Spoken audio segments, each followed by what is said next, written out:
Thank you so much. To learn more about the project Creative Society, please visit allatraunites.com and see why this is the most significant project of our lifetime.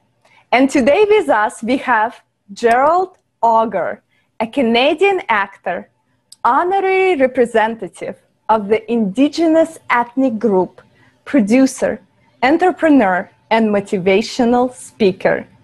We already know that we live at the end of times and that decisions we make today affect our future. Dear Gerald, please tell us how important it is to put human life first and build a society that values human life above all.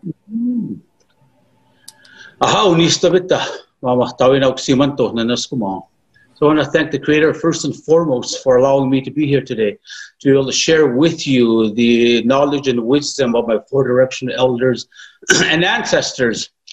The value of human life.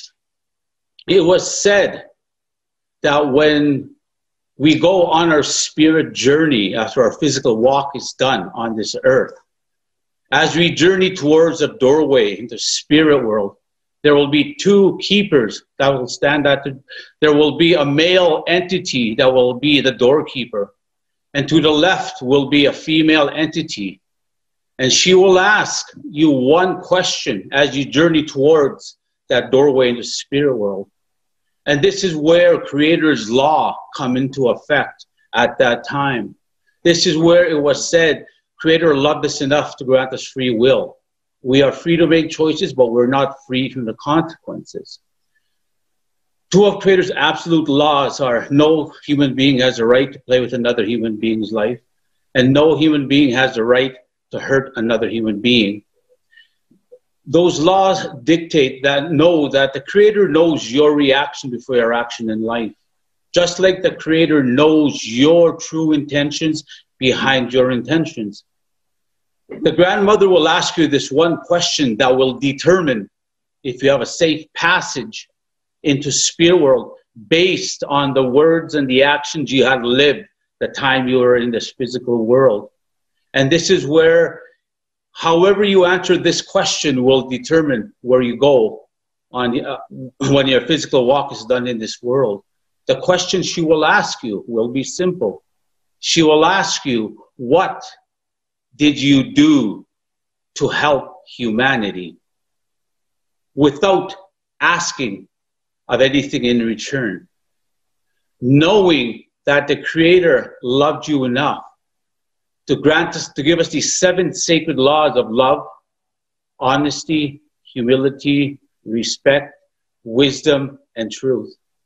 These were 7 sacred laws that were there to govern our words and our actions, so we can put the life, human life, in a sacred manner and treat it in a sacred manner.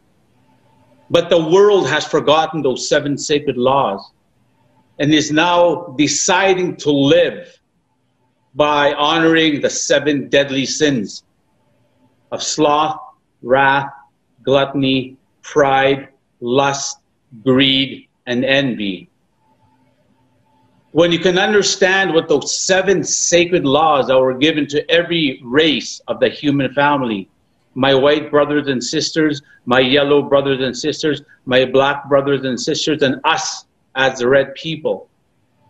We were taught since birth what to honor those 7 sacred laws, because when we do that, not only do we honor our higher power that we know as the Creator, but we also honor human life, our fellow human being, through those 7 sacred laws.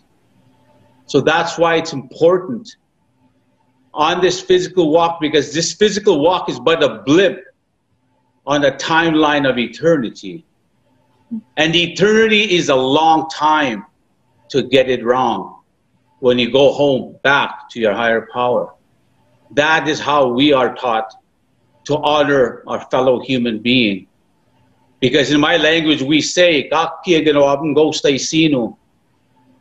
Creator is always listening to our words, watching our actions. The old people say, the Creator is listening the whole time we are on this physical world, even in the dreamscape, because we are all spiritual beings housed in this human being. This consciousness that we talk about does not come from the mind. It comes from spirit. It comes from the beginning of time and will be here till the end of time. This is what my four directional elders and four directional ancestors have known since the beginning of time. This is how we govern our words and our actions. But the world has forgotten their higher power. The world has forgotten their fellow human being. And this is why with the Creative Society, I'm honored to be a part of this movement, because we are teaching and leading, showing our fellow human being that the only currency that will allow you into the spirit world when your physical walk is done is going to be love, kindness, and compassion for your fellow human being. You will not be able to take money or material with you. That currency doesn't work in spirit world. Just like ego has no place and cannot exist in the spirit realm. So that is how I see the value of life. And this is why I honor each and every one of you, and to all those listening globally, that we all need to come together in love, light, and unity for the sake of our children and their children's children, because our children are on loan to us from the Creator. And we need to honor all of creation, including our Mother Earth. But most of all, the most powerful and the most sacred being in this world, being the woman. Because without the woman, we will cease to exist as a human family. Without Mother Earth, we will cease to exist as a human species. So when you can value life, but in order for you to value your fellow human being, you have to learn to value your own life first. Thank you so much, Gerald. That was amazing. So much passion and love for humanity. And this is what our future will look like.